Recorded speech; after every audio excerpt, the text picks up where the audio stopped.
దేవుడు బాధ ఏంటో తెలుసండి. ఎలాగో మీకా గ్రంథంలో ఉన్నారు కదా, 7వ అధ్యాయము మొదటి వచనం చదవండి. 7వ అధ్యాయం మొదటి వచనం. వేసవి కాలపు పండ్లను ఏరుకున్న తర్వాత ద్రాక్ష పండ్ల పరిగెను ఏరుకున్న తర్వాతను ఎలాగుండెను ఆ స్థితి అలాగే ఉన్నది. దేవుడు అంటున్నాడు, నా స్థితి అలాగే ఉంది. కళ్ళంలో ఏమంటే శుభ్రంగా పంట అంతా కోసేశారు, కళ్ళంలోనికి తీసుకుని వెళ్ళిపోయారు.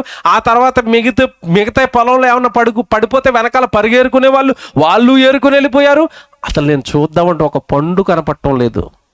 నా పరిస్థితి అలాగే ఉందన్నాడు. తర్వాత ద్రాక్ష పండ్ల గల ఒకటి లేకపోయేను, నా ప్రాణమునికి ఇష్టమైన ఒక కొత్త అంజూరపు పండైనను లేకపోయేను, దేశంలో లేకపోయేను. ఇదండి ఆయన బాధ. ఎవరు లేరట దేశంలో?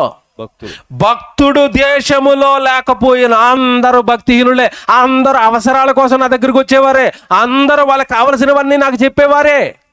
నా మనస్సు, నా సంతోషాలు, నా ఇష్టాలు పట్టించుకునేవారు లేరు. దేశాలు నీకు ఎక్కవా?